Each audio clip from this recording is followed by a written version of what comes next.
नहीं, ये तो कोई असुर है।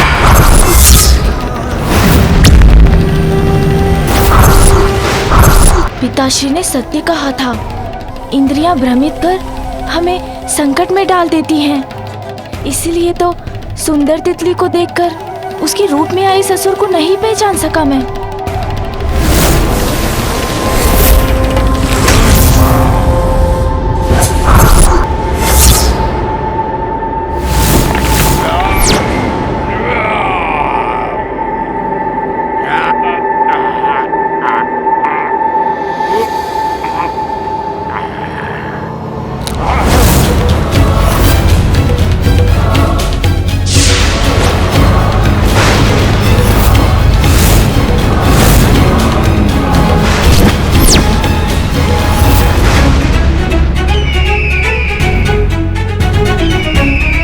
इधर उधर देखने से कुछ नहीं होगा बालक। यहाँ से तुम्हारी मुक्ति का नहीं, तुम्हें मृत्यु का मार्ग ही प्राप्त होगा। आगे तो इसने मेरा मार्ग रोक रखा है, कदाचित पीछे जाकर ही अपनी रक्षा कर सकूंगा मैं। पक्षी?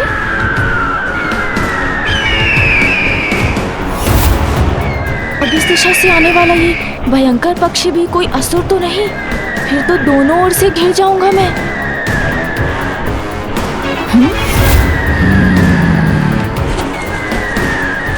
ये भी असुर ही है।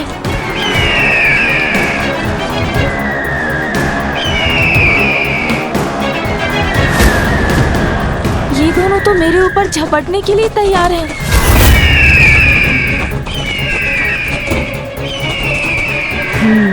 इन दोनों का सामना करना ही होगा मुझे। आनंद आएगा, अत्यंत आनंद आएगा मुझे इस बालक के वध की क्रिया में, इसलिए मुझे ही करने दो इसका वध। सुन जी, इन असुरों का कुछ करना ही होगा।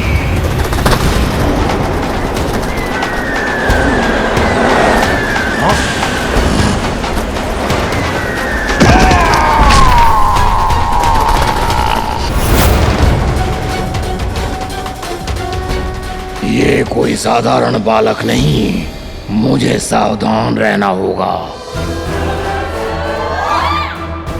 असुर जी, उचित कहा था आपने, अत्यंत आनंद आएगा इस क्रीड़ा में।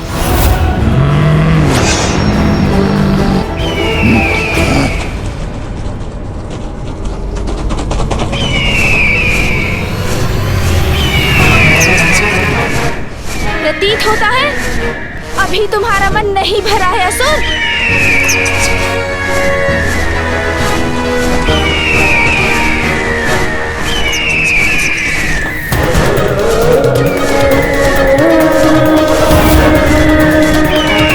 इसके विशाल पंख तो मुझे आगे ही नहीं बढ़ने दे रहे।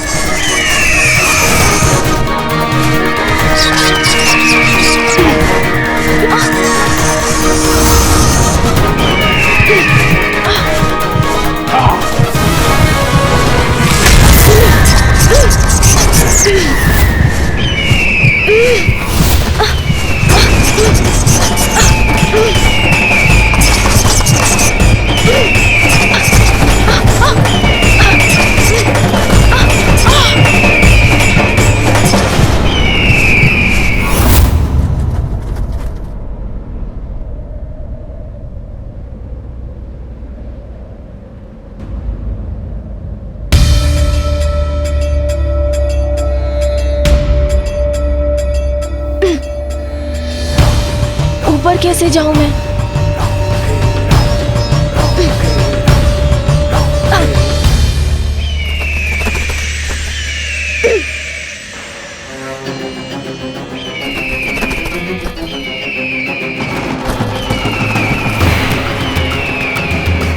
बालक, अब तो फंस गए ना तुम?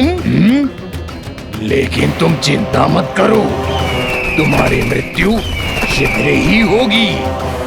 हम चट्टान खिसकाकर इस स्थान को ढक देते हैं, फिर देखते हैं कौन ढूंढ पाएगा इसे।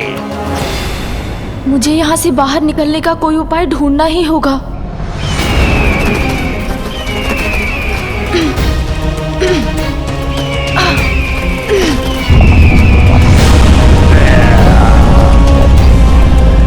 उसका मुख बंद कर रहा है। मुझे शीघ्र निकलना होगा।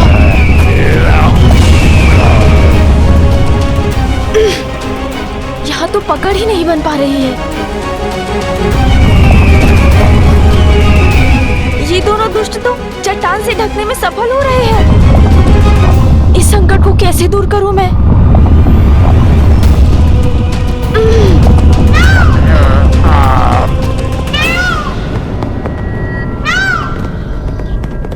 क्या तुम्हें कोई ध्वनि सुनाई दी? कदाचित कोई ध्वनि नहीं, मेरे मन का भ्रम ही था। मेरा प्रयत्न व्यर्थ हो रहा है। अब क्या करूं मैं?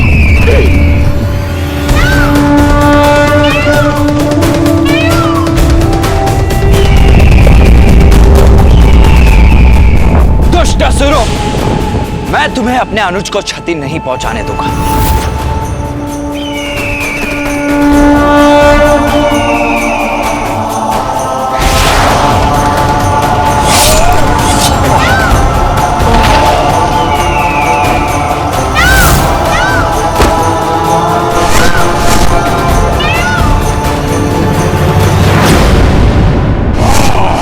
अनुज गजानन पर घात लगाने का दुस्साहस कैसे किया तुमने?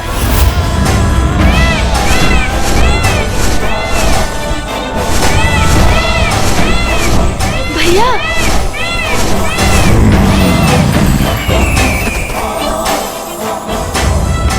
भैया आप आ गए। भ्राता गजानन, तुम कुशल तो हो ना? हाँ भैया, आप आ गए तो मैं कुशल कैसे नहीं होऊंगा जब आप मेरे साथ हैं। बताओ मुझे दुष्टों, कौन हो तुम? किसने भेजा है तुम्हें यहाँ?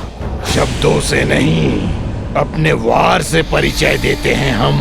अर्थात अपने विनाश से भेंट करने का निश्चय ले ही लिया है तुम दोनों ने। उचित है फिर, तो मैं भी अपनी शक्ति का परिचय दूंगा तुम्हें।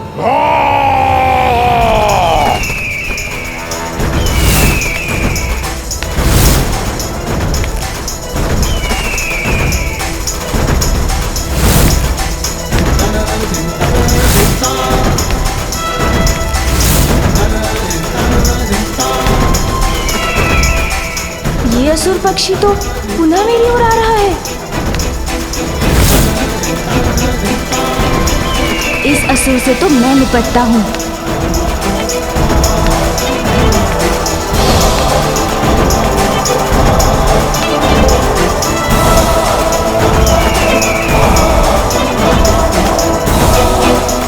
सुन जी,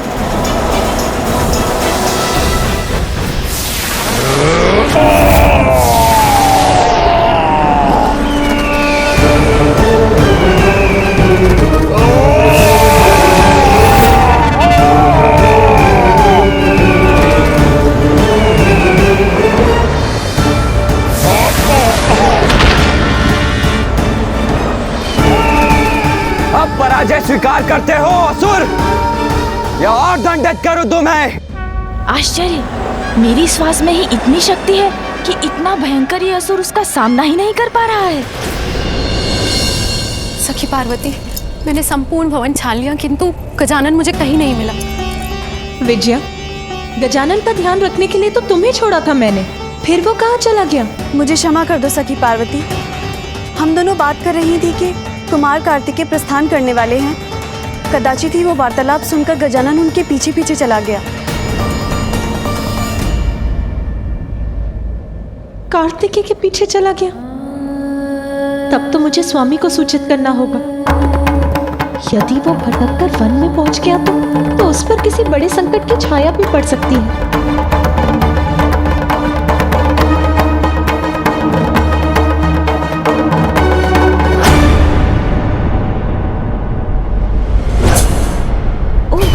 पुनः आ गया तो मैं भी इसका सामना करने को पुनः प्रस्तुत हूँ।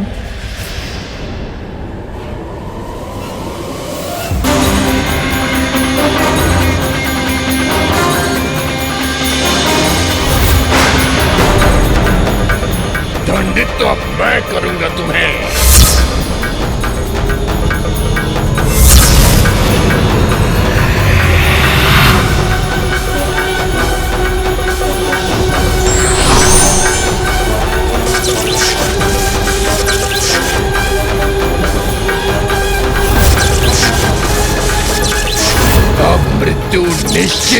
तुम्हारी। ना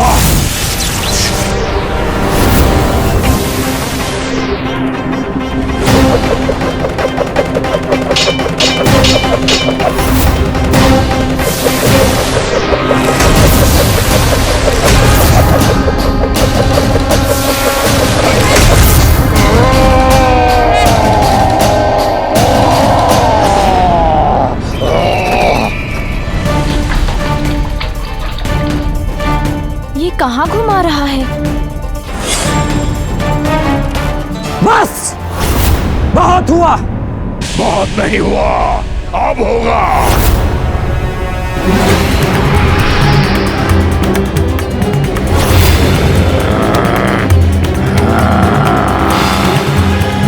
मैं तो अभी भी जीवित हूँ, किंतु अब तुम्हें तुम्हारी मृत्यु से कोई नहीं बचा सकता।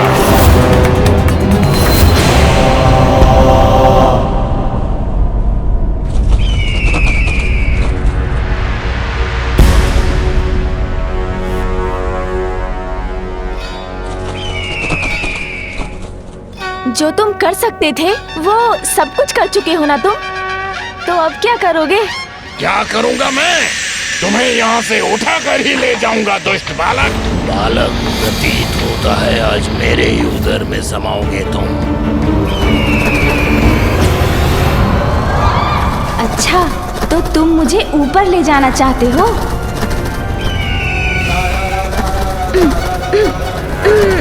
अब मैं तुम्हें मृत्यु दंड दूंगा। प्राण तो मैं तुम्हारे हरूंगा दुष्ट असुर।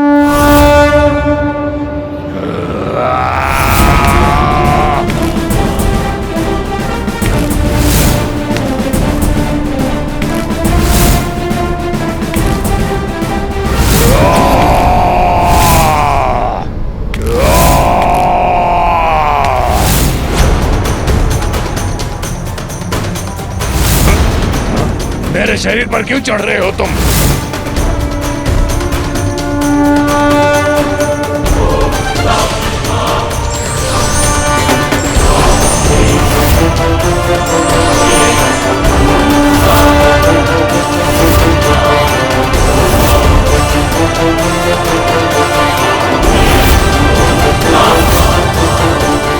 सुन जी, अब रुकने का समय मेरा नहीं तुम्हारा है। तुम्हारी ये क्रीड़ा अब यहीं समाप्त होगी।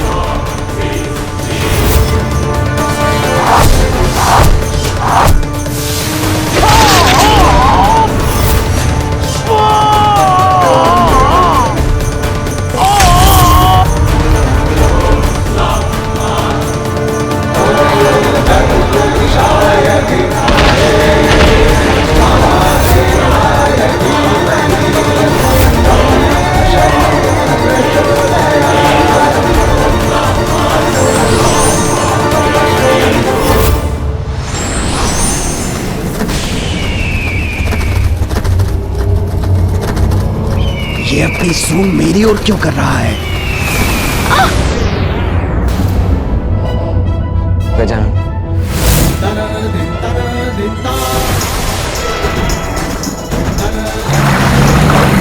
गजानन!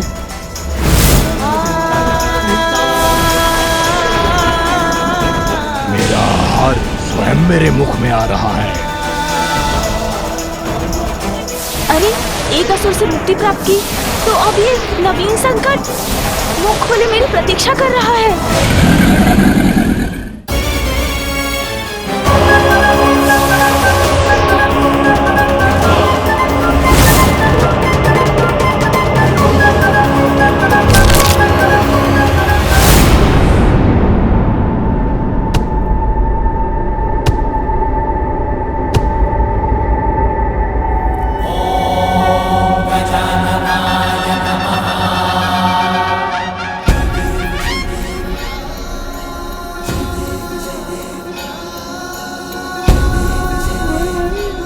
कुछ नहीं हुआ गजानन को, सुरक्षित है वो।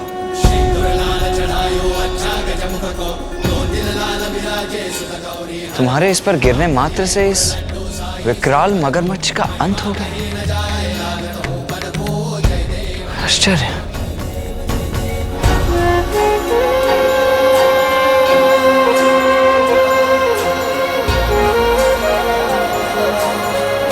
भैया, मैं बहुत प्रसन्न हूँ कि आप कैलाश लौट आए। हाँ गजानन, तुम में तो अपार शक्ति है, किंतु तुम्हें अभी उसका आभास नहीं है। आप क्या कह रहे हैं भैया? मुझे कुछ समझ में नहीं आया। अपनी शक्ति को पहचानो गजानन, उसको साध कर अपने वश में करो। अच्छा भैया, किंतु ये कैसे करूं? पूर्ण निष्ठा से वो साधना करो गजानन, जिसके लिए माता ने तुम्हें प्रेरित किया है। तुम्हें अपनी शक्ति को पहचानने में अवश्य सफलता प्राप्त होगी। गजानन, कार्तिकेय!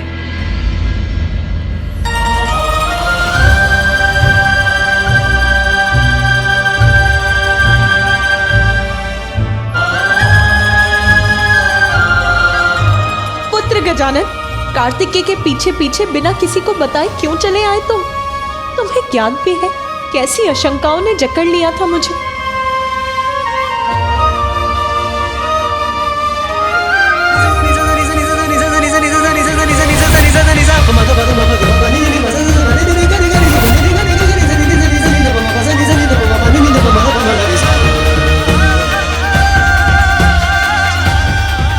तो मेरी आशंका उचित ही थी।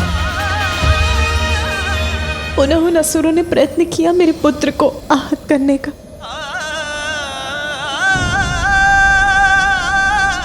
कैसे सुरक्षित करूं मैं अपने पुत्र को?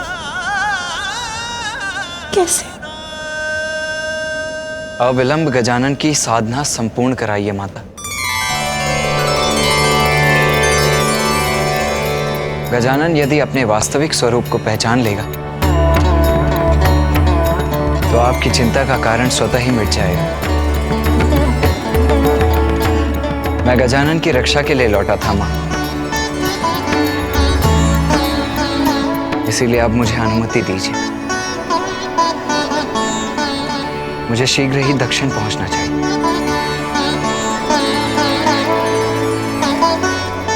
नहीं भैया, आप नहीं जा सकते।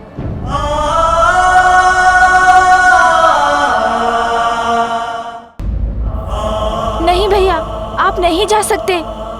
जाना तो होगा ही गजानन। भ्राता, मेरे शब्दों का स्मरण रखना। अपनी शक्तियों को पहचानने के लिए, उन्हें अपने वश में करने के लिए अपनी साधना अवश्य पूर्ण करना।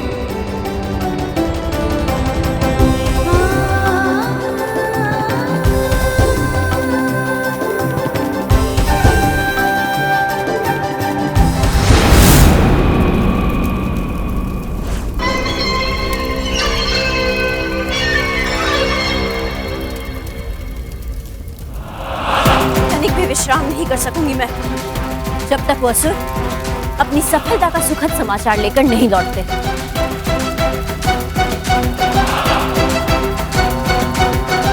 आ रहे हैं वो, प्रतीत होता है शुभ सूचना लेकर आ रहे हैं वो।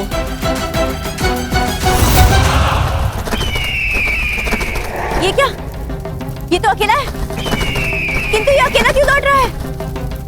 और ये अपनी गति धीमी क्यों नहीं कर रहा है? रुक जाओ! अरे मेरा ही अंत करना चाहते हो क्या?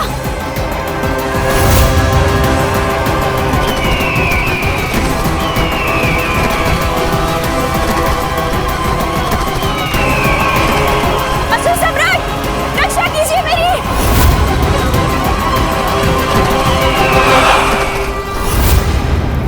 असुर सम्राट!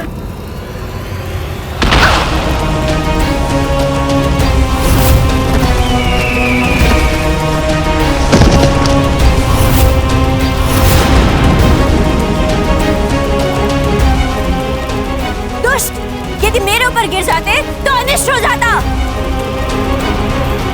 असुर सम्राट, ये देखिए।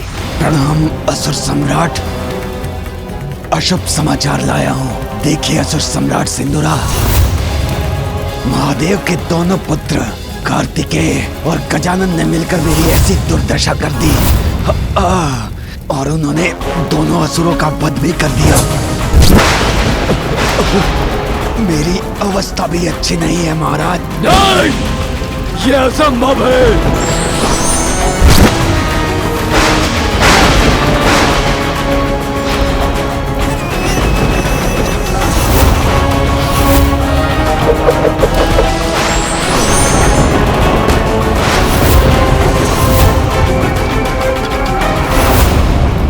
असुर सम्राट सिंदूरा, अब केवल एक ही उपाय है हम असुरों के पास।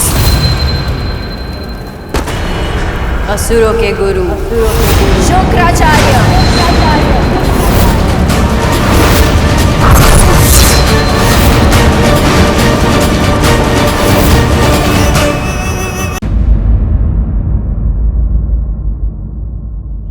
पुत्र, अब पूर्ण लगन से तुम्हें पंचाग्नि तप करना होगा। जाओ, शीघ्र स्नान करके आओ और भोग लगाकर पूजा करो और तप प्रारंभ करो। अच्छा माँ, किंतु मुझे बहुत थकान हो रही है माँ। जिन्हें थकान विचलित कर दे उन्हें भगवान प्राप्त नहीं होते पुत्र। कर्म ही जीवन का मर्म है। अथक परिश्रम से तुम अपने लक्ष्य तक पहुंच सकोगे। स्मरण रहे, यदि भोजन या निद्रा का विचार भी तुम्हारे मन में आया तो तुम्हें पुनः स्नान करके भोग लगाना होगा, पूजा करनी होगी और फिर अपना तप प्रारंभ करना होगा। उचित है माँ, मैं अभी स्नान करके आया।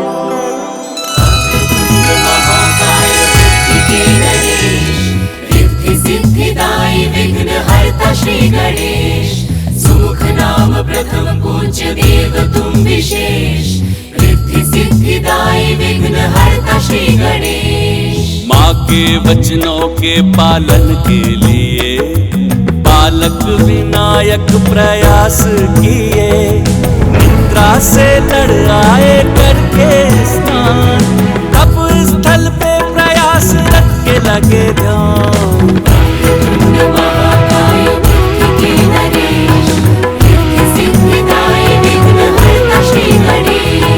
जय देव जय देव जय देव जय देव जय देव जय देव जय देव। उमा, क्या देख रही हो?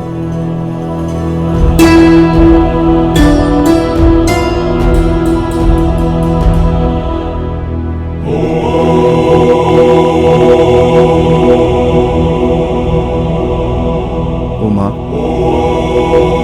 गजानन को बहुत कठिन साधना में डाल दिया तुमने।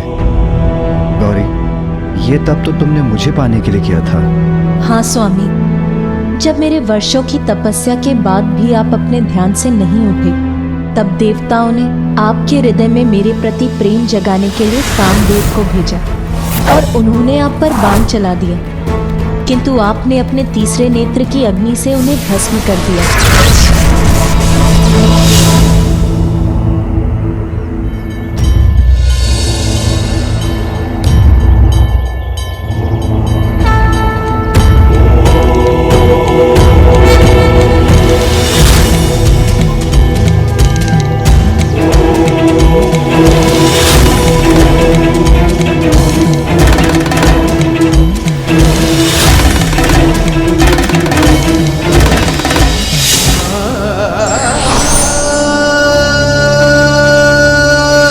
तब देवश्री नारद ने मुझे समझाया कि देवी सती को खोने से विचलित होकर संसार से पूर्ण रूप से विरक्त हो गए हैं आप, इसीलिए कठोर तप से ही आपकी विरक्ति के भाव को मिटाया जा सकता है। मुझे बताया कि पंचाग्नि तप ही है एकमात्र उपाय, और मैंने भी ठान लिया कि मैं सभी कठिनाइयों का सामना करूंगी, किंतु इस कठोर तप को अवश्य पूर्ण करूंगी।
मैं तुम्हारे तप से प्रसन्न हुआ।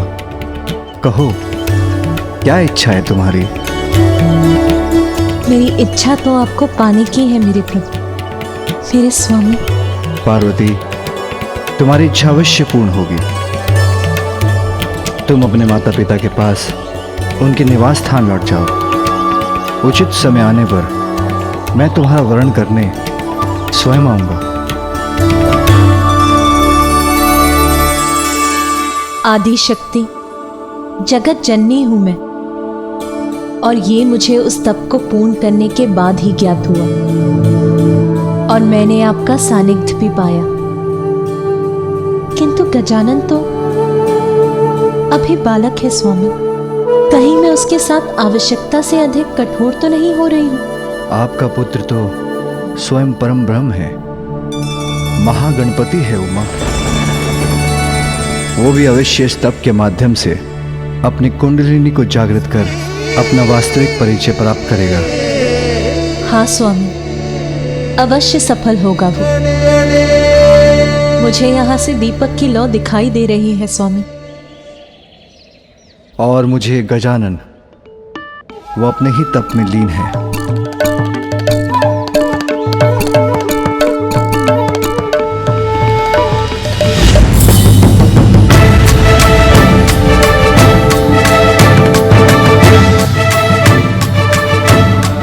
महादेव ने मुस्कुराकर ऐसा क्यों कहा कि गजानन तो अपने ही तप में लीन है?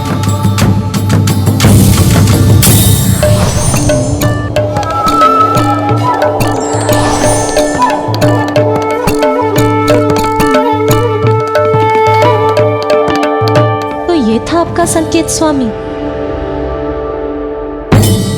तप नहीं, वो तो निश्चिंता से फलार कर रहा है। कौन है ये शुक्राचार्य? असुरों के गुरु, ऋषि भृगु के पुत्र शुक्राचार्य, जिनकी प्रतिभा देखकर ऋषि अंगिरस ने उन्हें अपने शिष्य के रूप में स्वीकार किया और अपने पुत्र बृहस्पति के साथ उन्हें शिक्षा प्रदान की। किंतु जब देवता देवगुरु का चयन कर रहे थे तो अंगिरस ऋषि ने पक्षपात कर अपने पुत्र बृहस्पति को अधिक ज्ञानी सिद्ध कर दिया और उन्हें देवगुरु के पद पे स्थापित करवा दिया।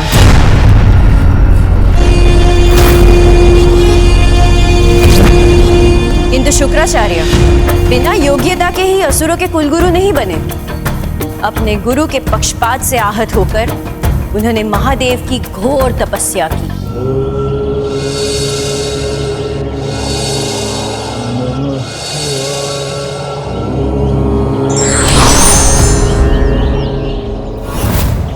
मैं तुम्हें मृत संजीवनी प्राप्त करने का वरदान देता हूँ। जब महादेव के वरदान स्वरूप उन्होंने मृत संजीवनी विद्या प्राप्त कर अपने आप को और भी योग्य बना दिया, तब से अब तक असुरों के कुल गुरु के पद पर स्थित है गुरु शुक्राचार्य। अनेकों बार देवताओं के साथ युद्ध में मृत असुरों को पुनर्जीवित किया है उन्होंने।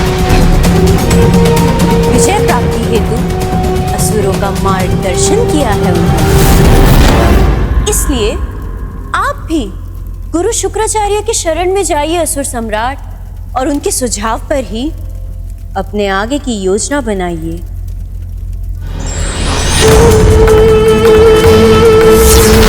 जाऊंगा, अवश्य जाऊंगा मैं गुरु शुक्राचार्य के पास।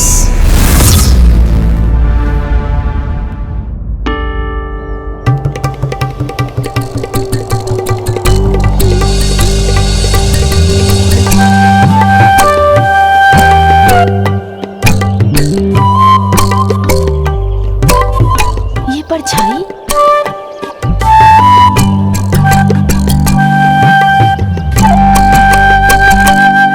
सुन जी, माँ है ना?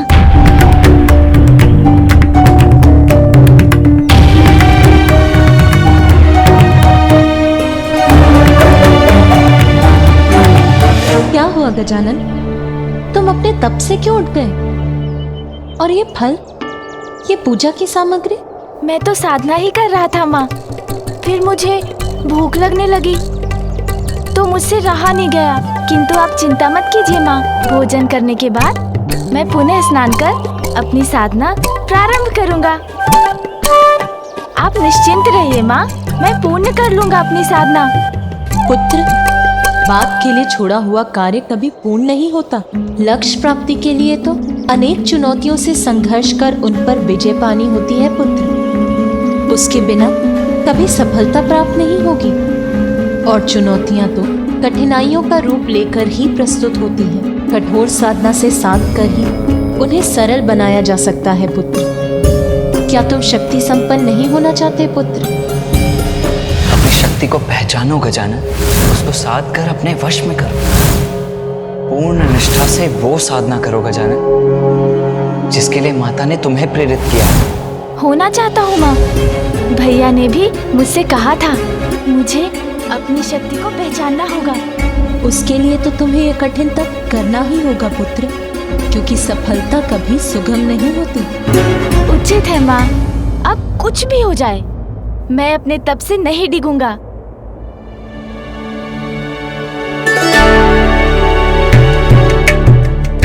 माँ, यदि आपकी अनुमति हो तब प्रारंभ करने के पूर्व ये लड्डू और खा लूं।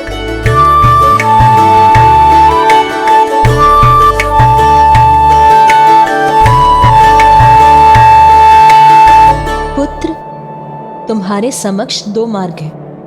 एक, जिसका परिणाम जीवन भर बिना स्वयं को जाने कैलाश में बैठकर लड्डू खाना, और दूसरा, इस कठोर साधना को पूर्ण कर अपने भीतर छिपी अपार शक्ति का परिचय पाना। पुत्र, तुम किस मार्ग पर चलोगे उसका चुनाव तो तुम ही करोगे पुत्र। किंतु इतना स्मरण रखना पुत्र, जो स्वयं को पहचानने में असमर्थ हो जाते हैं वो जगत में अपनी कोई पहचान नहीं बना पाते। तुम्हारा अग्रज कार्तिकेय देव सेनापति है, भली भांति परिचित हैं देवता उनके सामर्थ्य से। इसीलिए स्वयं देवराज इंद्र उनसे सहायता लेने की गुहार लगाने यहाँ आए थे। वही देवराज इंद्र जिन्होंने देवता के पद पर तुम्हें स्थापित करने के मेरे प्रस्ताव को अस्वीकार किया था। तुम्हें स्मरण है ना पुत्र? इस संसार में अनेकों बालक हैं। हम उन्हें सुरक्षित करने मात्र उन्हें देवत्व प्रदान करते। मैं जानती हूँ पुत्र, तुम्हारे भीतर असंख्य दिव्य शक्तियाँ जागृत होने की प्रतीक्षा कर रही हैं। इसीलिए मैंने देवराज इंद्र को चुनौती देकर तुम्हें देवपद ही नहीं, देवताओं में भी प्रथम पूज्य बनाने का प्रण लिया है। महादेव की अर्धांगिनी सभी के समक्ष ये प्रण लेती हूँ कि मैं अपने पुत्र को इतना योग्य बनाऊंगी कि वो अपने कर्म से देवता ही नहीं बनेगा, अपितु आप सभी देवता उसकी पूजा करेंगे।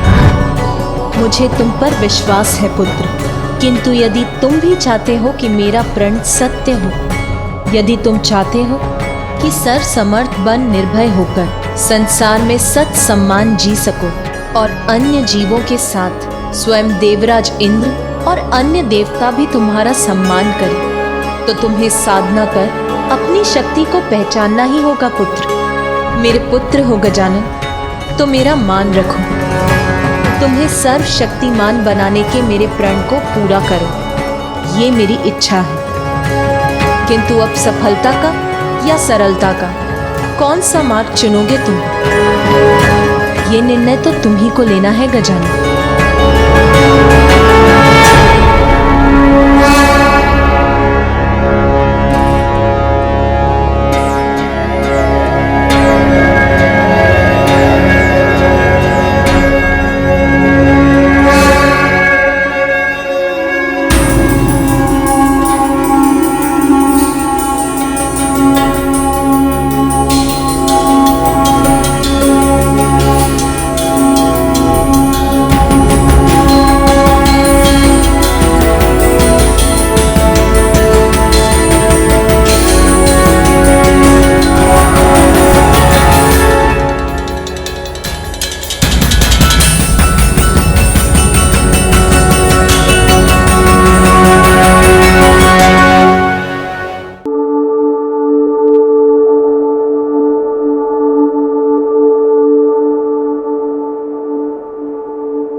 पुत्र गजानन, पुत्र गजानन,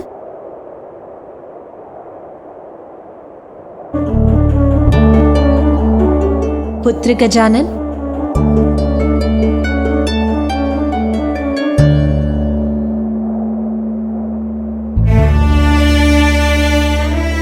पुत्र गजानन।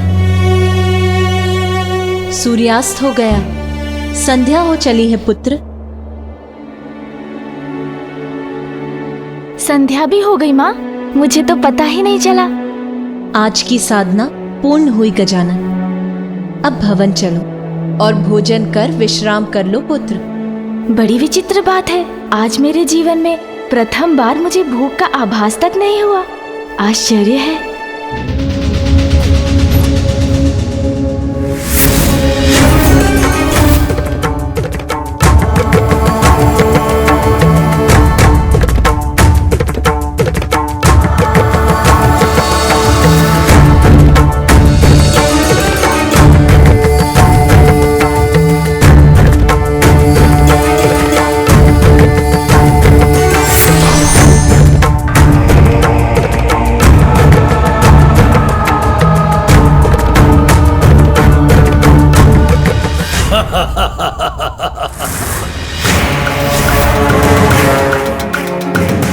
ये मूर्ख सिंदूरा हंस क्यों रहा है? कहीं इसकी बुद्धि तो नहीं फिर गई है? बुढ़िया सिंगिका, किसके पास ले आई हो मुझे? ये है वो महान गुरु, ये सहायता करेंगे मेरी। ये बुढ़ा जिसके पास मात्र एक ही नेत्र की दृष्टि है, वो भला असुर सम्राट सिंदूरा की सहायता कैसे करेगा? असुर सम्राट दृष्टि पर नहीं, बुद्धि पर ध्यान दीजिए और इनके ध्यान से उठने के पूर्व ही इनकी मन और बुद्धि को अपने वश में कर लीजिए।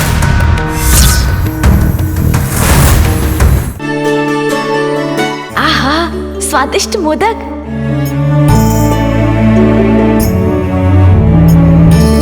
नहीं माँ। क्या हुआ पुत्र, तुमने मुझे और मोदक रखने से क्यों रोक दिया? क्योंकि अब मैं कम भोजन करूंगा। अधिक खाने से निद्रा और आलसपन का प्रभाव बढ़ता है।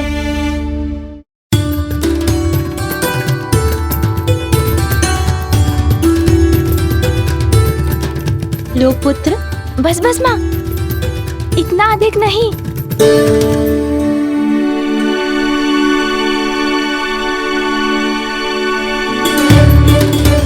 और थोड़ा लो पुत्र। बस, और नहीं माँ।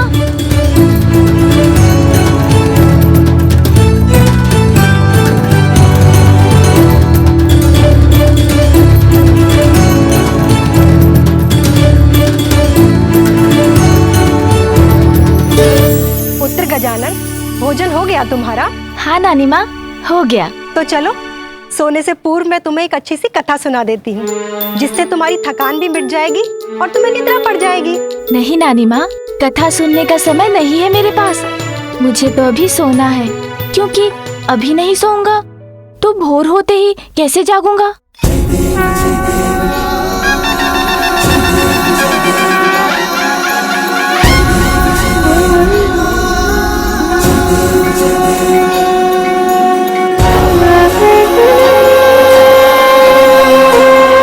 ये तो परिश्रम के बाद की मीठी निद्रा है पुत्र। अब तुम विश्राम कर लो, क्योंकि तुम्हारा तप तो और कठिन होने जा रहा है। महान आचार्य है ये, किंतु हठी है। अपनी बुद्धि के अनुसार ही सब कुछ करते हैं ये, और केवल उसी पर कृपा करते हैं जो इनकी बात सुनता है और मानता है। और मैं तो अपने पिता ब्रह्मदेव की भी बात नहीं मानता हूँ। ये मेरी बात माने और मुझे उचित सुझाव दे, इसलिए मैं इनकी बुद्धि को अपने वश में कर लेता हूँ।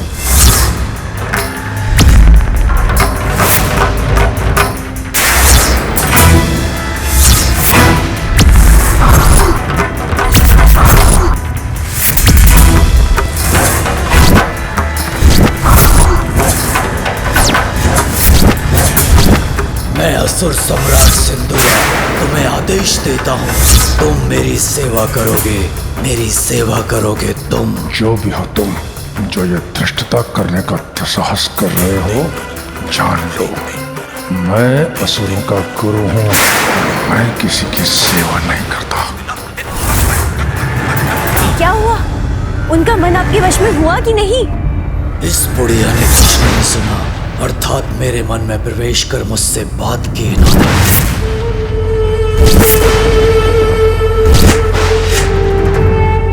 उचित सोच रहे हो तुम। बहुत अहंकार है ना अपनी शक्तियों का तुम्हें।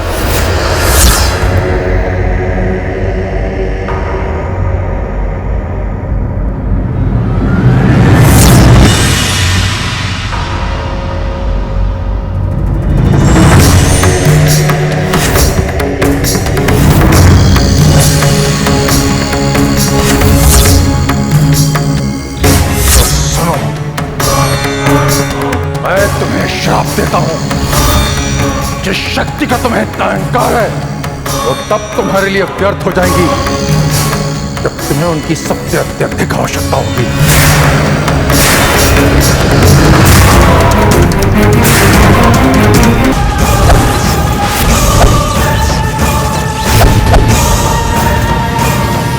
क्षमा गुरुदेव, क्षमा। असुर सम्राट सिंदूरा को क्षमा कीजिए। असुरों के इस कठिन समय में केवल आप ही हमारी सहायता कर सकते हैं गुरुवर।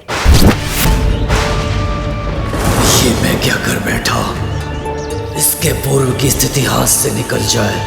मुझे क्षमा मांग लेनी चाहिए। जैसे भी हो, मुझे तो अपना कार्य सिद्ध करना है।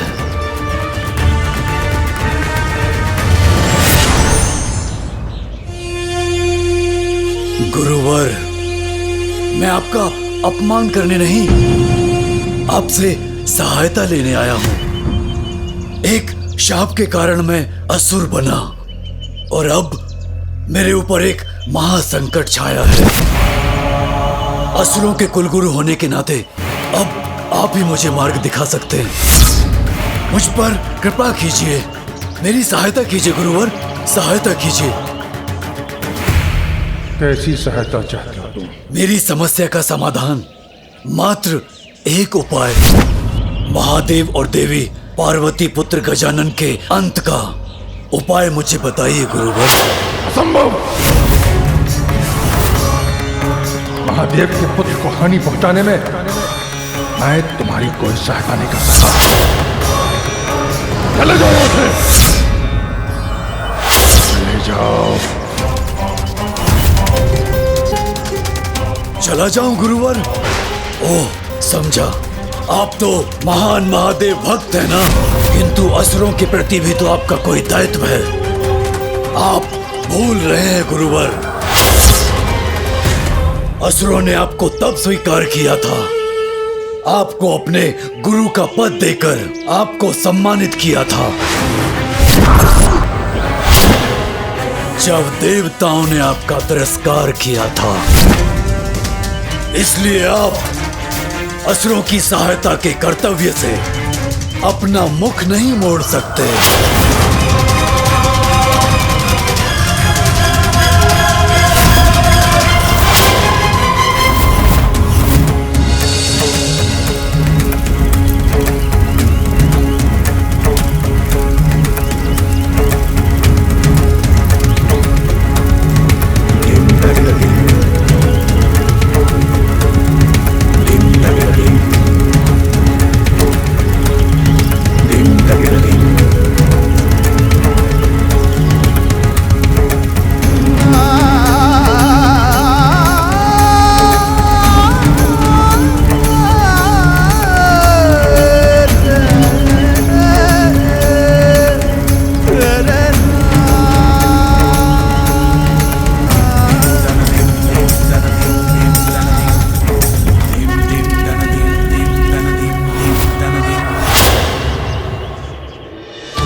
गजानन जो तप कर रहा है उससे उसे अपनी शक्तियों का ज्ञान हो जाएगा,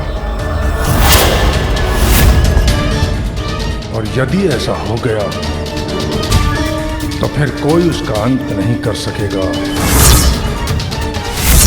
इसलिए यदि तुम उसका अंत करना चाहते हो तो यह कार्य तुम्हें अभी करना होगा,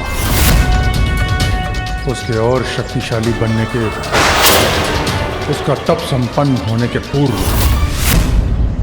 किंतु गुरुवर, हमने तो अनेकों प्रयत्न किए, किंतु हर बार असफलता ही हमारे हाथ लगी।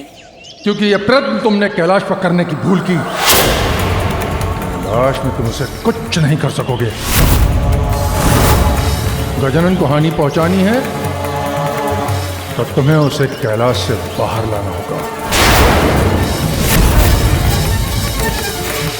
कैलाश से बाहर गुरुवर? किंतु कैसे? गजानन की साधना सफल होने के पूर्व स्वर्ग पर आक्रमण करना होगा, उस पर अपना आधिपत्य स्थापित कर वहां स्थित अमृत का पान करो, जिससे तुम अपराजय हो जाओगे। फिर तुम गजानन के तप को भंग कर सकोगे, उसका हरण कर उसका अंत नहीं। अमृत पान करूंगा मैं। उचित सुझाव दिया है गुरुवर।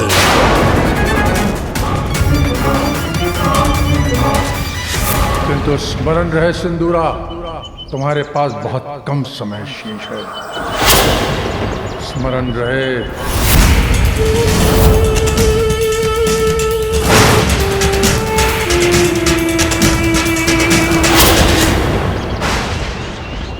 ध्यान में गजानन ऐसे हुए तल्ली, ऋतुओं के बदलाव सब प्रभाव ही। बाहरी वातावरण भी हो भले अशांत, पार्वती सुख शांत दृढ़ और विक्रांत।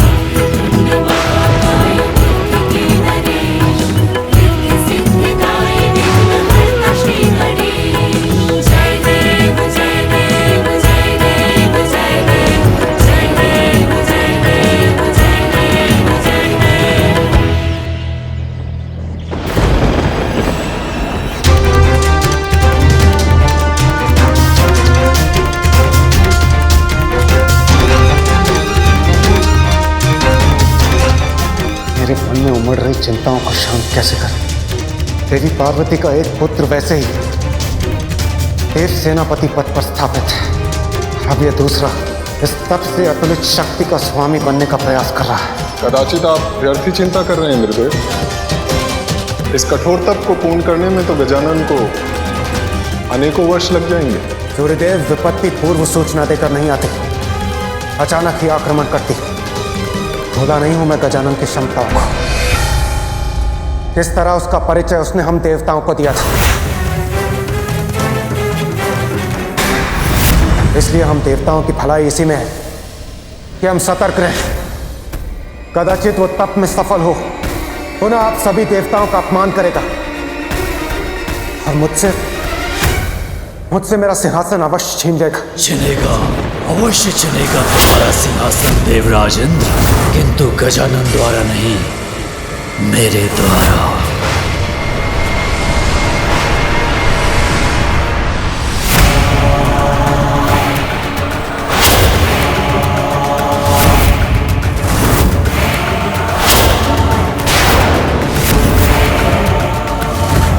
सिंदूरा,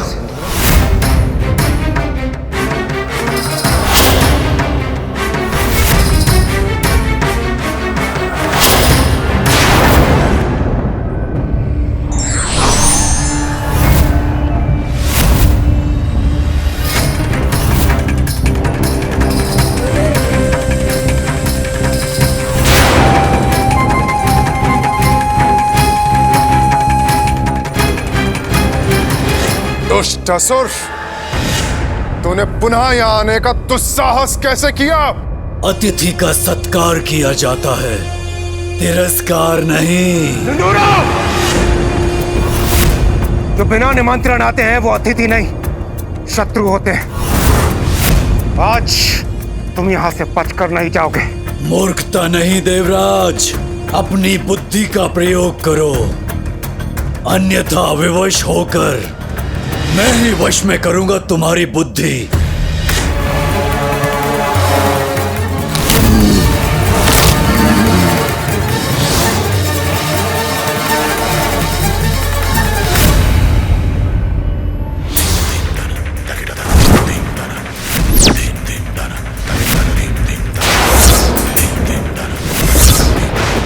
झुकाओ अपने अस्त्र अभी, इसी क्षण।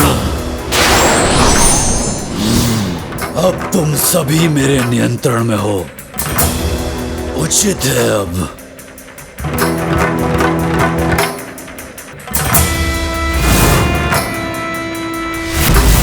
इंद्रदेव, तुम्हारे सिंहासन पर अब मेरा अधिकार है। हट जाओ मेरे मार्ग से।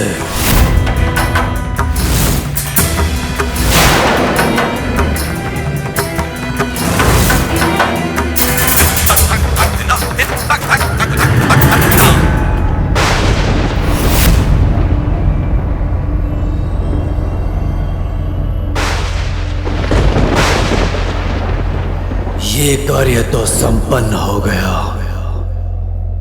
अब जो कार्य करने आया हूं वो प्राप्त करना है मुझे। अमृत चाहिए मुझे।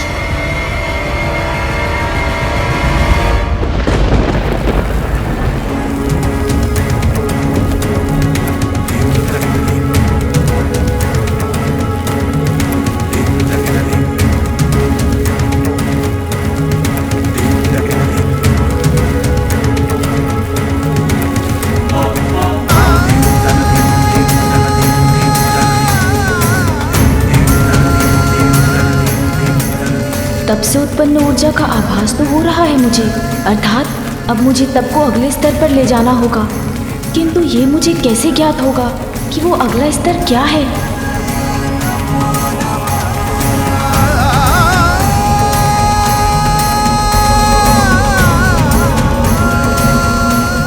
गजानन, मैं तुम्हारा मार्गदर्शन करूंगा।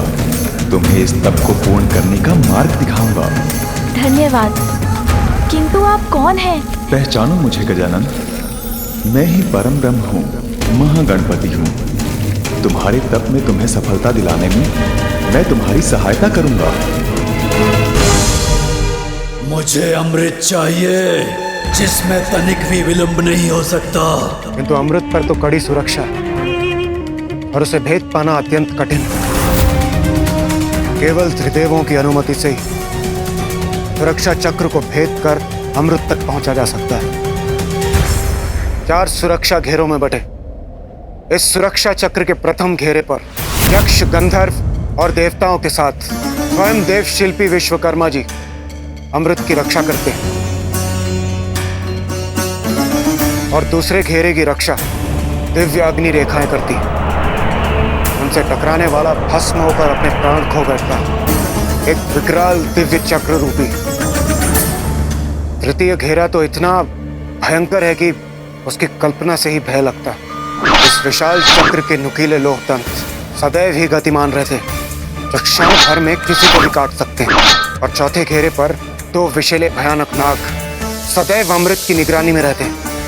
उनकी दृष्टि मात्र के पड़ने से कोई भी जीव क्षण भर में भस्म हो जाता है। तो क्या आज तक कोई भी त्रिदेवों की अनुमति के बिना अमृत तक नहीं पहुंच सका? केवल गरुड़ ही ऐसा करने में सफल रहे, क्योंकि वो अपनी माता विंता का सत्व से मुक्त कराना चाहते थे। माता के प्रति उनकी निष्ठा देख त्रिदेव उनसे अति प्रसन्न हुए और माता की सेवा के लिए, इतना अपार साहस करने के लिए श्रीहरि ने उन्हें अपना वाहन बना लिया। जो कोई और कर चुका है वो मेरे लिए भी असंभव नहीं। त्रिदेवों की सहमति के बिना सफलतापूर्वक अमृत तक पहुंचने वाला मैं दूसरा होऊंगा। शीघ्र ले चलो मुझे वहां। जो आज्ञा। अमृत का पान करना अनिवार्य है मेरे लिए।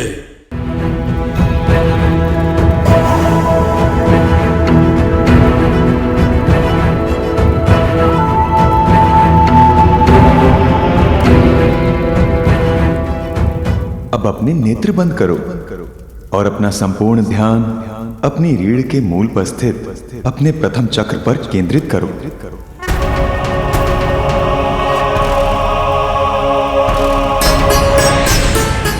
ये तुम्हारा मूलाधार चक्र है गजानन, तुम्हारी सुप्त ज्ञान का आधार। मूला चक्र जो कुंडलिनी शक्ति का मूल भी है, किंतु वो शक्ति अभी गहरी निद्रा में है। अपने इस चक्र को जागृत कर मुझे पाने की यात्रा आरंभ करो।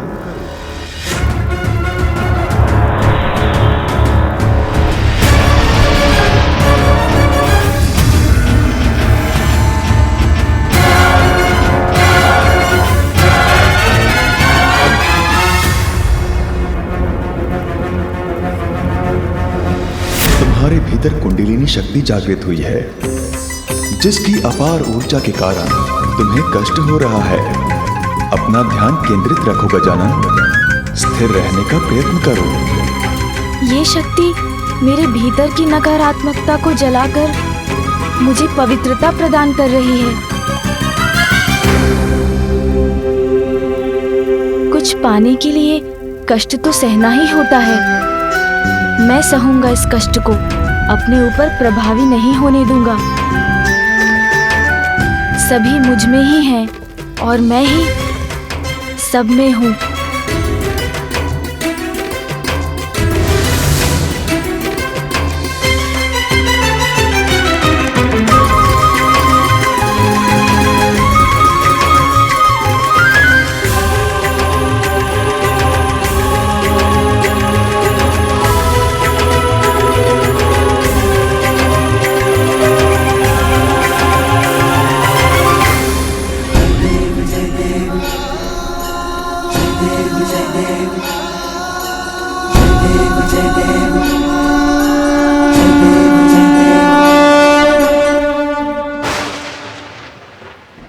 गजानन का तप तीव्र गति से आगे बढ़ रहा है।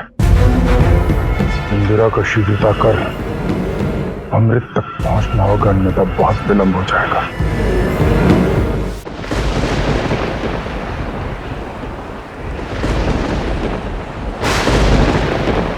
ये मेघ इतने अशांत क्यों है? कहीं कोई संकट तो नहीं? मुझे सतर्क रहना होगा।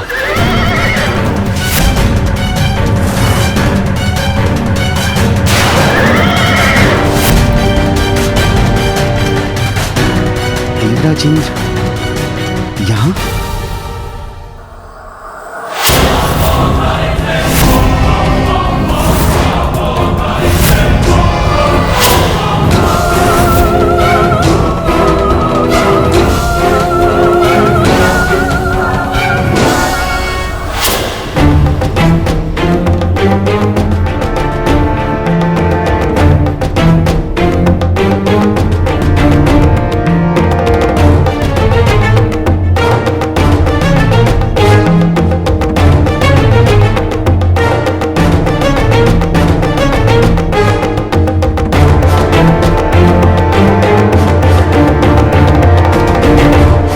राजेंद्र, सूर्यदेव, वायुदेव, अग्निदेव, आप सभी यहाँ?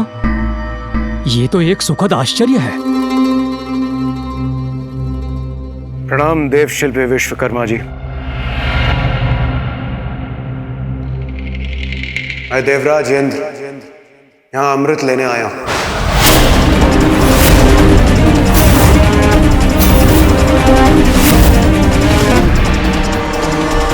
हमें आगे बढ़ने दीजिए। अमृत? किंतु देवराज, आपको तो ज्ञात है, त्रिदेवों की अनुमति के बिना यह असंभव है। मैं आपको आगे नहीं बढ़ने दे सकता। अनुमति नहीं मांग रहा हूं, आदेश दे रहा हूं आपको।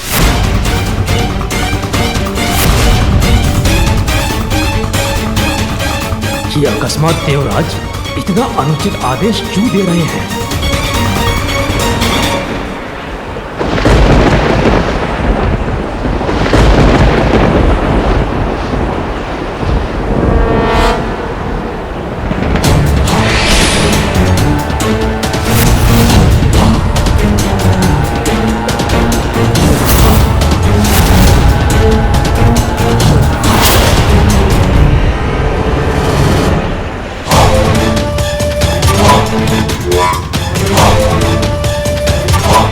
आश्चर्य है, देवराज और अन्य देवता एक असुर को लेकर आए हैं यहाँ।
का शिल्पकार मैं ही हूं।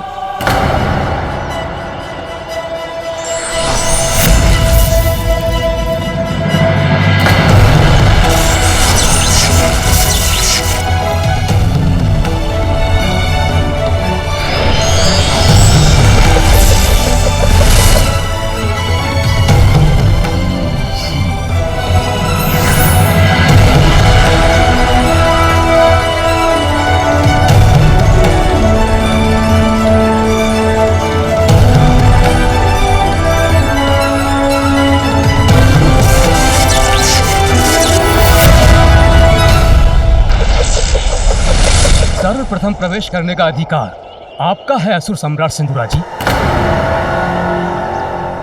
किंतु स्मरण रहे प्रवेश करने के बाद 2 प्रहर के भीतर भीतर यदि अमृत कलश तक नहीं पहुंच सके तो यहाँ के सभी सुरक्षा घेरे अपने आप ही बंद हो जाएंगे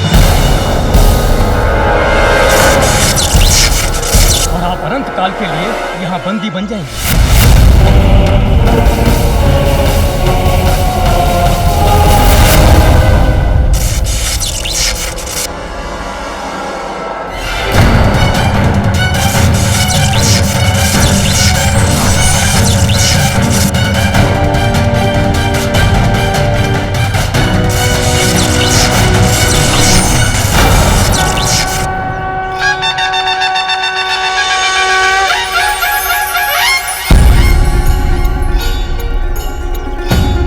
अब मूलाधार से ऊपर द्वितीय चक्र स्वादिष्ठान चक्र पर अपना ध्यान केंद्रित करो।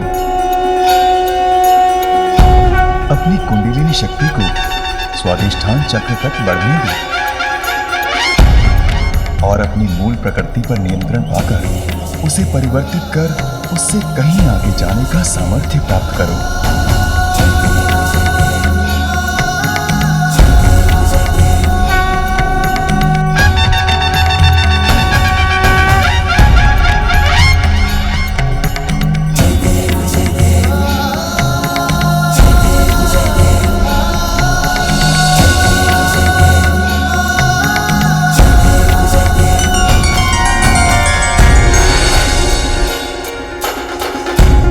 तब सत्य है और ये भोजन मिथ्या। स्वादिष्ट भोजन के लालच में पड़कर मैं अपने तप को भंग नहीं होने दूंगा।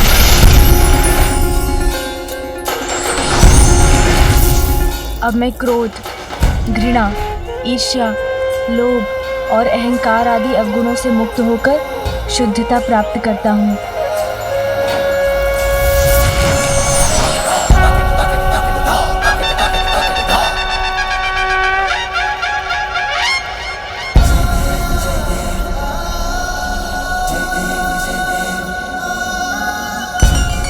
चक्र अर्थात मणिपूरक पर ध्यान केंद्रित करो गजानन।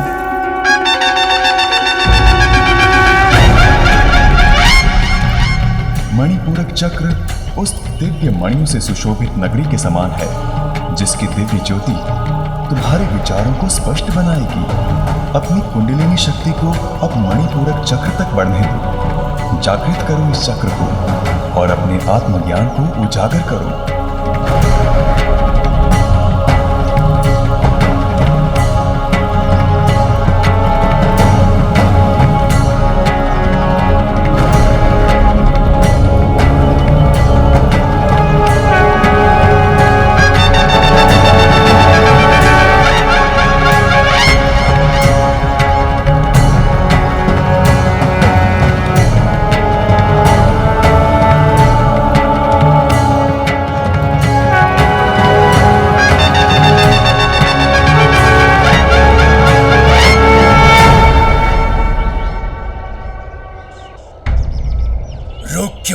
विश्वकर्मा जी, आगे बढ़िए। प्रकार तो मेरे अंत तक पहुंचने के पूर्व गजानन अपना तप संपन्न कर लेगा। उसके पूर्व भी अमृत पान करना है मुझे।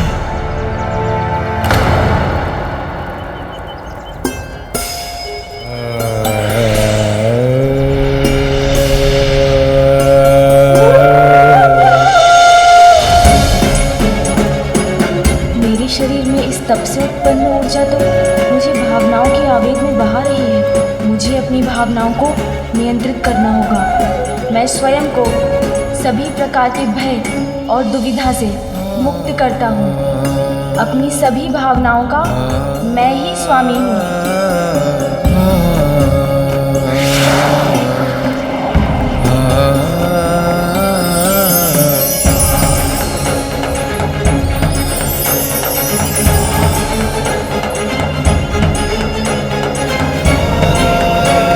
अब चतुर्थ चक्र अर्थात अनाहत पर अपना ध्यान केंद्रित करना। स्नेह का मंदिर है ये चक्र। प्रेम से सिंचित वो पावन स्थली है जिसमें आत्मा वास करती है। अपनी कुंडलिनी शक्ति को अनाहत चक्र तक गतिमान करो गजानन। क्या हुआ? हम सुरक्षा चक्र के द्वितीय घेरे तक पहुंच गए हैं। अच्छा, कहाँ?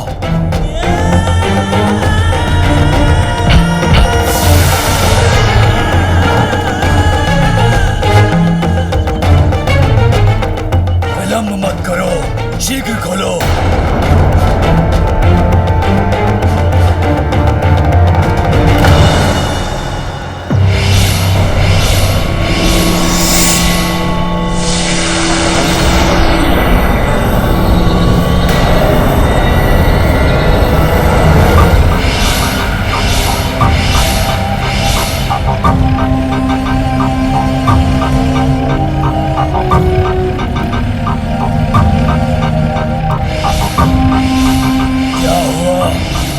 अग्नि रेखाएं अत्यंत ही घातक हैं।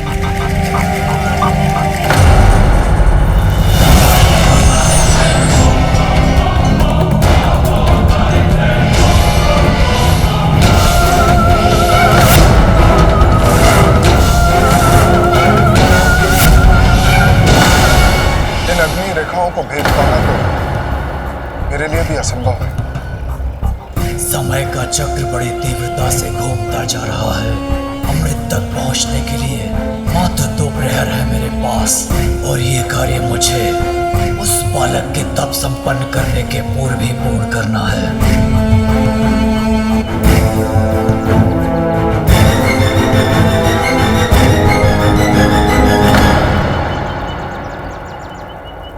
अब मुझे अपने और सभी जीवों के भीतर परमात्मा के पावन दर्शन हो रहे हैं। मैं अपनी आत्मा के नेत्रों से अपने वास्तविक रूप को देख पा रहा हूँ।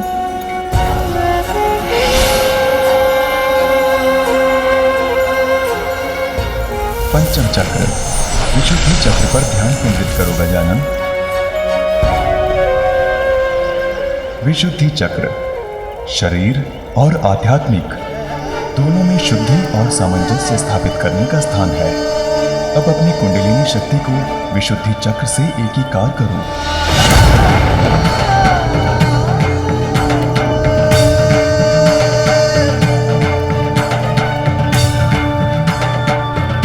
अब वो द्वार भी मैं खोल चुका हूँ।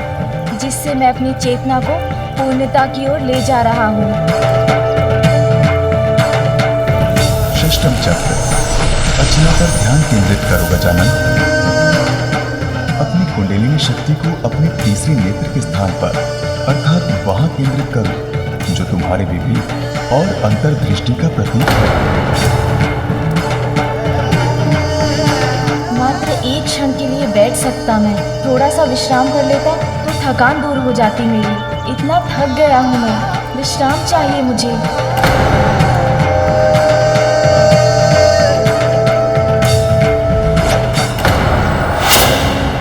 गजानन के तप के स्थान से आने वाली ऊर्जा को अनुभव कर रहा हूं मैं। वो बहुत शीघ्रता से अपने तप में आगे बढ़ रहा है। सिंदूरा, मेरी चेतावनी स्मरण है ना तुम्हें? गजानन की शक्तियां जागृत हो रही हैं। यदि तुम्हारे अमृतपान के पूर्व ऐसा हो गया तो तुम्हारी रक्षा कोई नहीं कर सकेगा।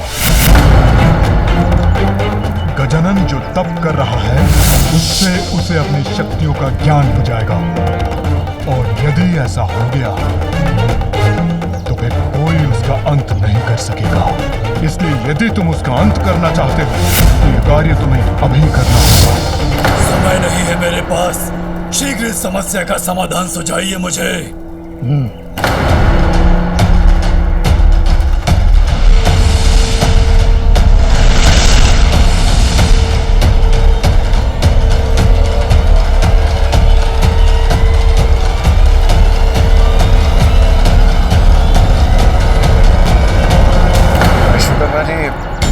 आपको पूर्ण विश्वास है आपका ये कवच इन अग्नि रेखाओं के प्रभाव को झेल सकता है? मैं सृष्टि का शिल्पकार हूँ देवराजेंद्र, और मेरे द्वारा रचित इस कवच में ही इन अग्नि रेखाओं को रोक पाने का सामर्थ्य है।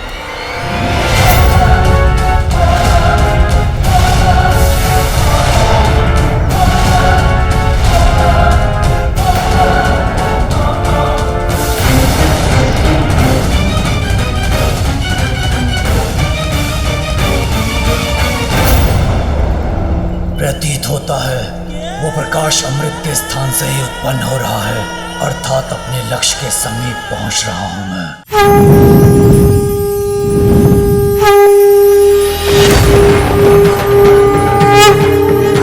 अपनी शक्ति को पहचानो गजानन, उसको साध कर अपने वश में करो। पूर्ण निष्ठा से वो साधना करो गजानन जिसके लिए माता ने तुम्हें प्रेरित किया है। नहीं, लक्ष्य प्राप्त किए बिना मैं थकान स्वीकार नहीं करूंगा।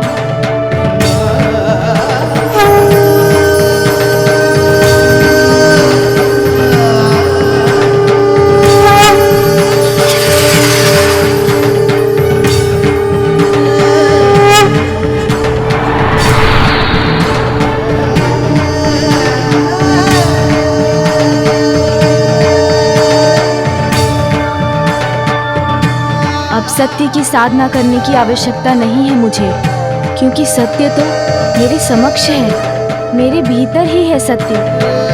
मैं अपनी अंतर्दृष्टि से उसे पहचान चुका हूँ। अब तुम पूर्ण आत्मज्ञान के अत्यंत निकट पहुंच चुके हो गजानन। अपने ध्यान को अपने शीश के चरम स्थान पर केंद्रित करो।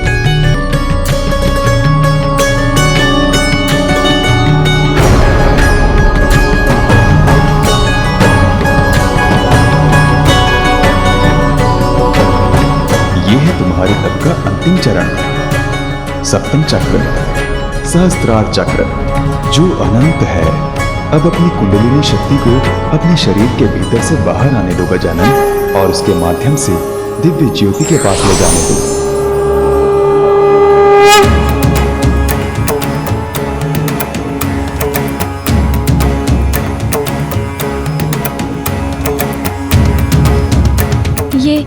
ये क्या हो रहा है मुझे?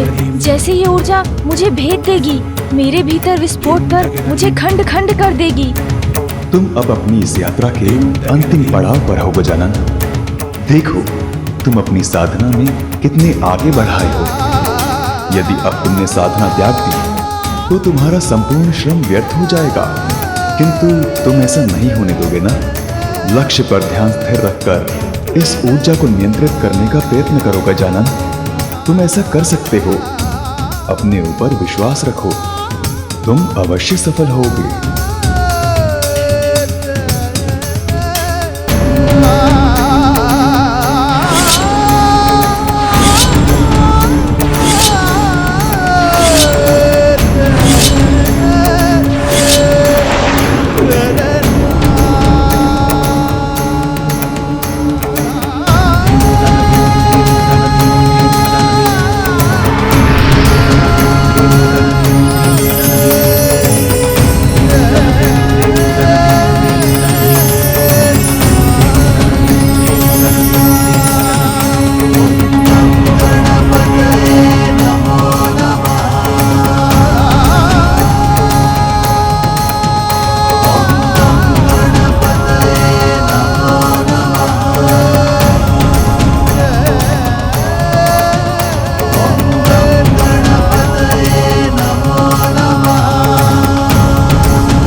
कौन हूँ मैं?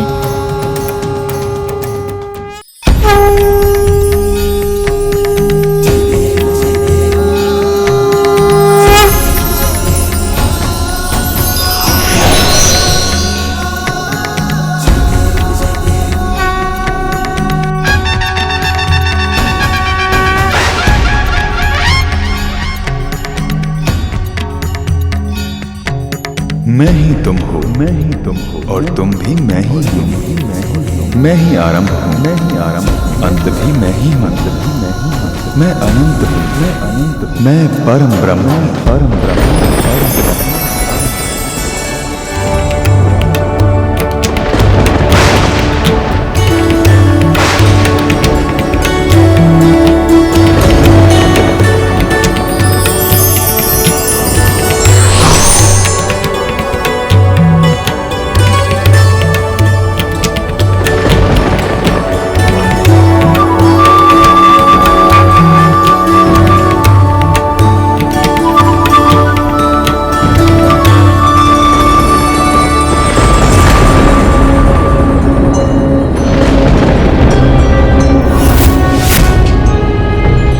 प्रतीत होता है देवी पार्वती के पुत्र गजानन की शक्तियां जागृत हो चुकी हैं।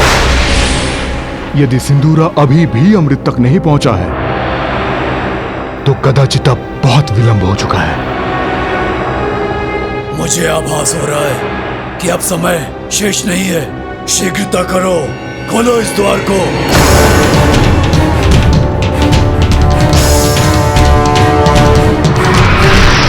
विश्वकर्मा जी, ये कैसा प्रकाश है?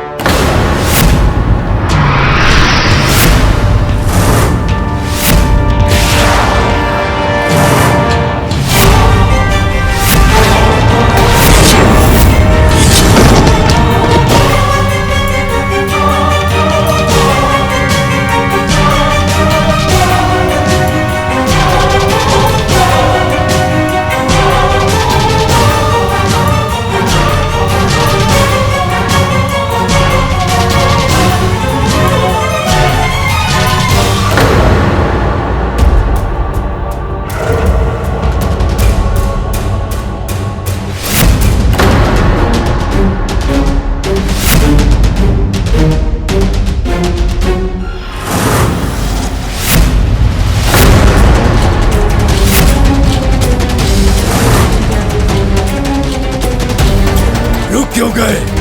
आगे बढ़ो, शीघ्र ले चलो मुझे अमृत तक। दुष्ट असुर! मेरे यहाँ तक आने का दुस्साहस कैसे किया?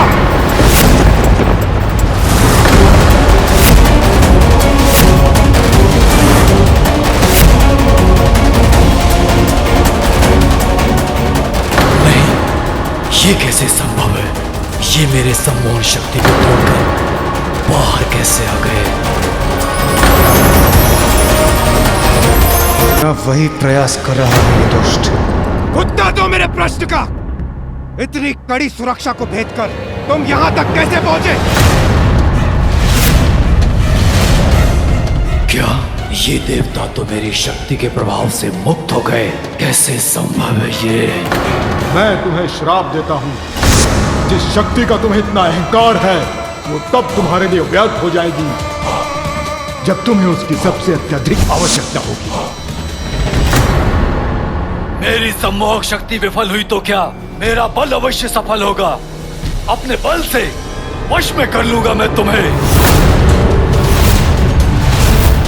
कुछ भी हो जाए देवराज इंद्र, अमृत तो मैं लेकर रहूंगा।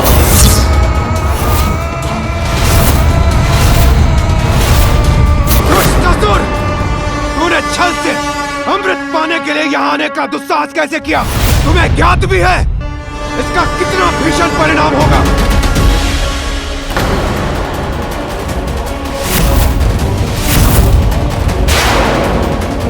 परिणाम तो घातक तो तब होगा जब अमृत मुझे ना प्राप्त हो।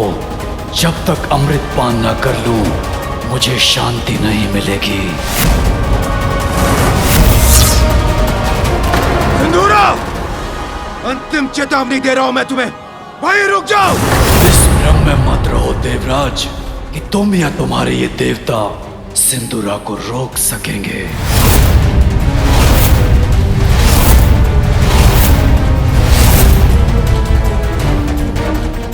रक्षकों,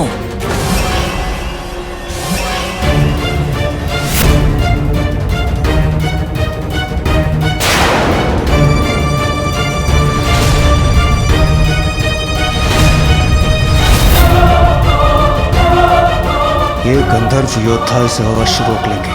कदापि इस दुष्ट को आगे बढ़ने नहीं देंगे। तुम्हें क्या लगा था दुष्ट, अमृत प्राप्त करना इतना सरल होगा? सरल नहीं है देवराज सिंदूरा को रोक पाना।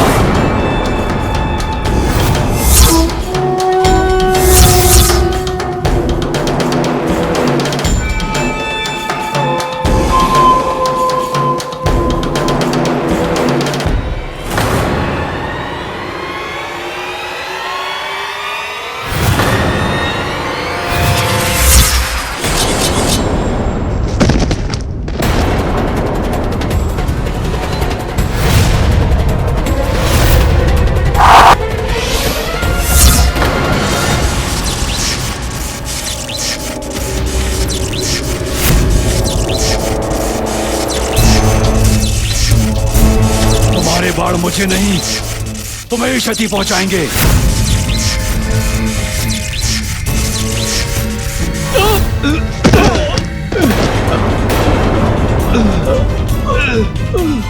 इस दुष्ट ने तो इन गंधर्व प्रहरियों को भी धराशायी कर दिया, किंतु अभी भी एक गंधर्व शेष है। कदाचित वो ही इसको रोक सके। आओ मेरे निकट, फिर नहीं बच सकोगे मुझसे।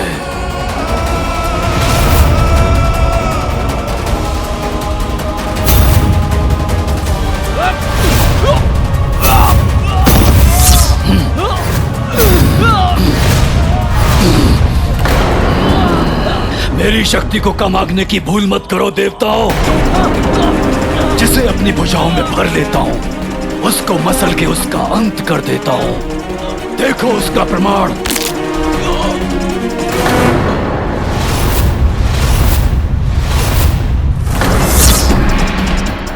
अब मुझे आगे ले जाओ, अन्यथा इसी प्रकार मेरी भुजाओं में आकर अपनी मृत्यु के लिए तैयार हो जाओ। मेरा आदेश मानोगे तो कोई क्षति नहीं पहुंचाऊंगा मैं तुम्हें। शीघ्र अमृत तक पहुंचाओ मुझे।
पुत्र। तब पहुँचो तुम धरे दगीज रूपा।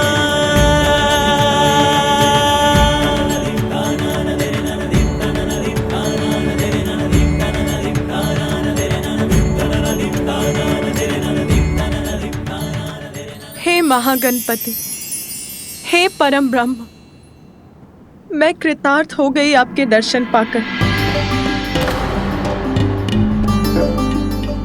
आपका कल्याण हो देवी पार्वती।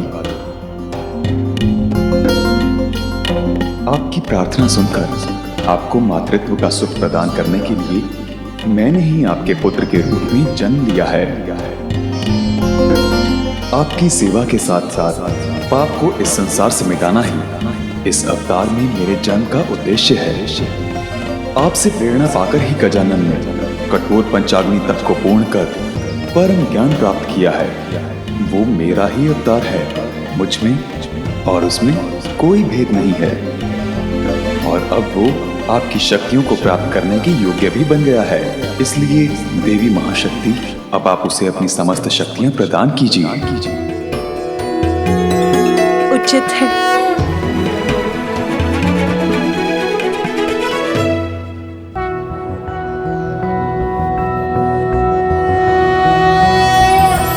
ॐ जानिनामपि चेतांसि देवी भगवती हि सा बलादाकृष्य मोहाय महामाया प्रयच्छति।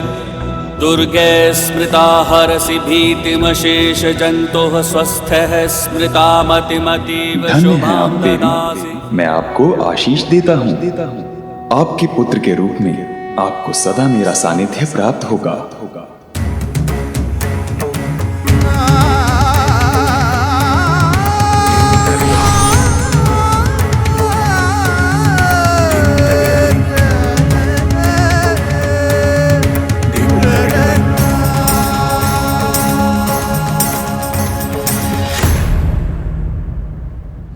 मेरी शक्ति का सामना नहीं कर पाया वो नीच असुर। मैंने पुनः पाताल लोक भेज दिया उसे। देवशिल्पी विश्वकर्मा जी, इससे पूर्व कि वो यहाँ पुनः प्रवेश करने का प्रयास करें, आप अमृत के इन सुरक्षा घेरों को एक बार पुनः अभेद्य कर दीजिए। अवश्य देवराज।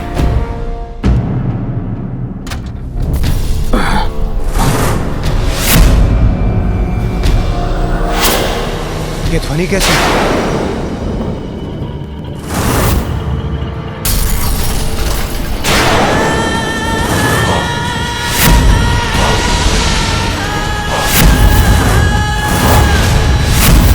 इतनी सरलता से मुझसे मुक्ति नहीं पा सकोगे देवराज। मैंने कहा था ना, अमृत तो मैं प्राप्त करके ही रहूंगा और तुम मुझे अमृत तक लेकर जाओगे, अन्यथा मेरे क्रोध के भागी बनोगे। अमृत पाने का तुम्हारा ये स्वप्न कभी पूर्ण नहीं होगा सिंदूरा।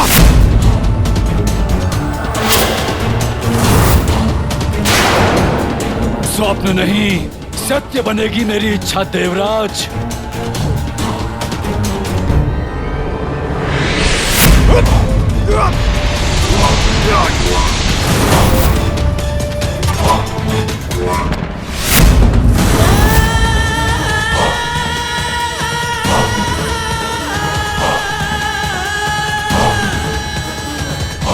सिंदूरा, मेरी ये चेतावनी है तुम्हें, वहीं रुक जाओ।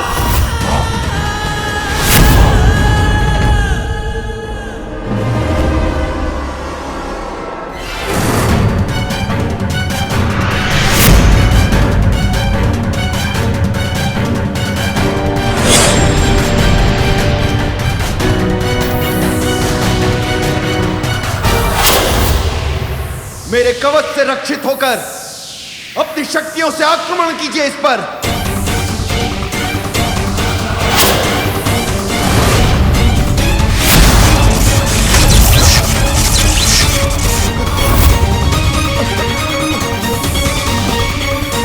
आप सभी शीघ्र प्रहार कीजिए इस पर। आक्रमण!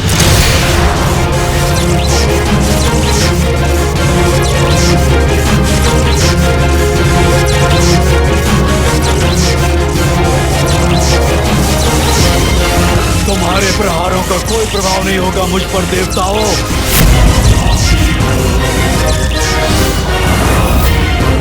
इस प्रकार तू आगे बढ़कर हमारे निकट पहुंच जाएगा।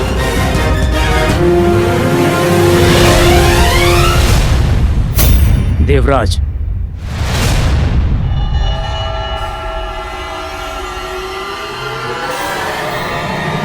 आप सभी अपना संतुलन बनाए रखिए।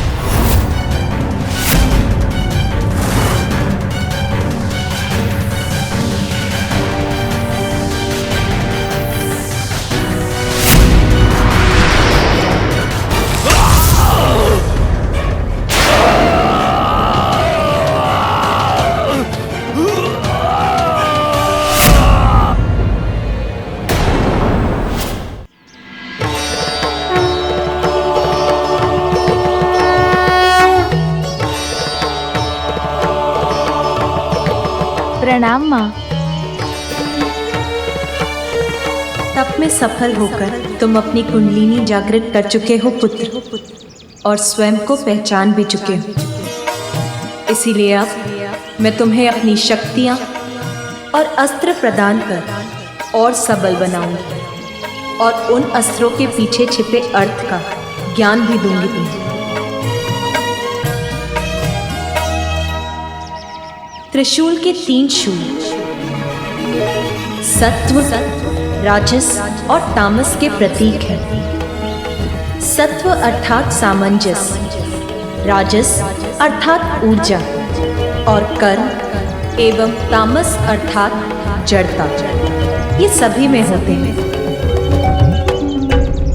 मेरे त्रिशूल को धारण करने वाला अपने भीतर इन तीनों गुणों में संतुलन स्थापित करने में समर्थ होगा। जिसमें भी इन तीनों गुणों का असंतुलन होगा, उनको भेद कर ये त्रिशूल उन्हें दंडित करेगा। इस खड़ग की नुकीली धार उस ज्ञान का प्रतीक है जो किसी भी संशय से परे है, जो अज्ञानता के गहनतम अंधकार में डूबे जीवों अर्थात असुरों को भी ज्ञान का प्रकाश प्रदान करती है। मेरा धनुष और बाण स्थिर और गतिमान शक्तियों का प्रतीक है, जो तुम्हारे शत्रुओं का पल भर में नाश कर देंगे। और मेरा ये चक्र तो ब्रह्मांड और उसकी गति का ही प्रतीक है। समय आने पर ब्रह्मांड नष्ट होगा, किंतु जिसने अपने आंतरिक ज्ञान को जागृत कर लिया, वो जीवन मरण के इस चक्र से मुक्ति पा सकता है। दुष्टों की समूची सेना का एक ही प्रहार में अंत कर सकता है ये चक्र। और मेरी ये गदा संपूर्ण नियंत्रण और शक्ति का ही प्रतीक है। इसके एक ही प्रहार से सहस्त्र गजों की सेना को नष्ट करना संभव है।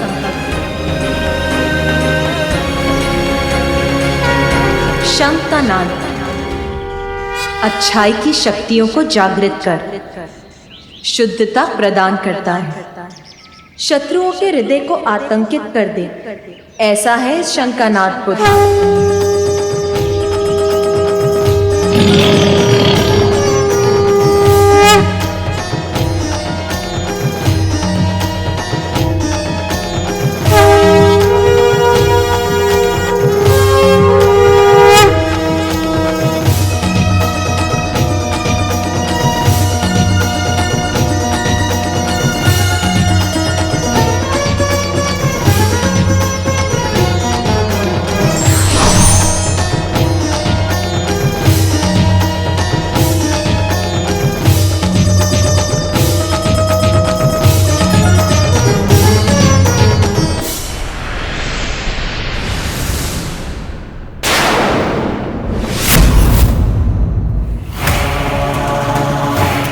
लौट आया वो दुष्ट।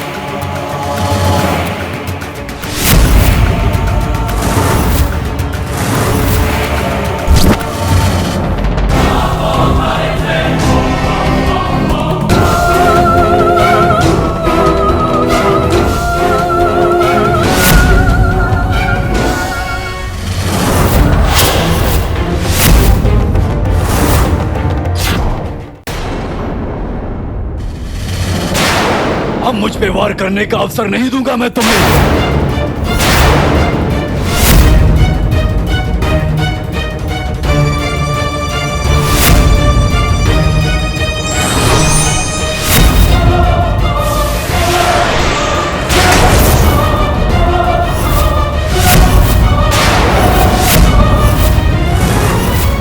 अस्त्रों को हटाकर हमें निरस्त्र कर दिया इस दुष्ट ने।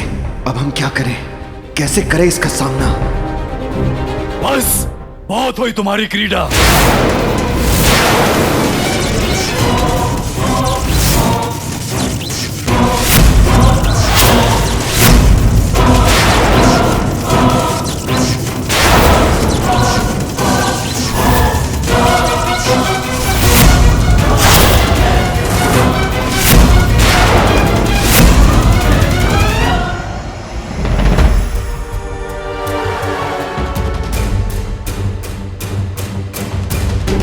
स्थिति तो बिगड़ती ही जा रही है। हमारे लिए इसे रोक पाना असंभव है।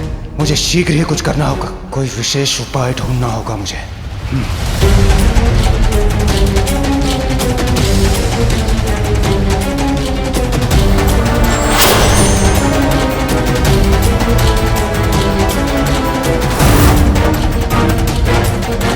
देवराज कहाँ चले गए? अब हम इसका सामना कैसे करें? कदाचित हमें भी अंतर्ध्यान होकर अपनी रक्षा करनी चाहिए।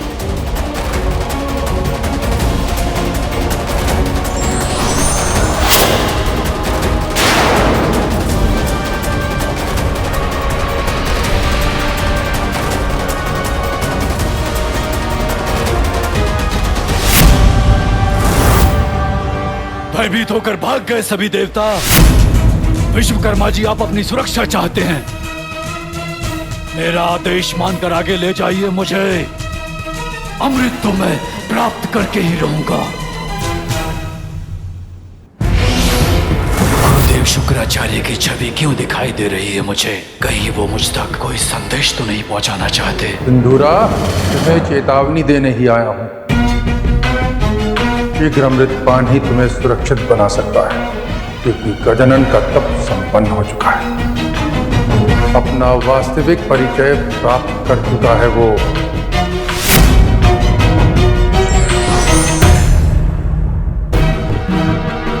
समय नहीं है मेरे पास। मुझे अगले सुरक्षा घेरे के पार ले चलो।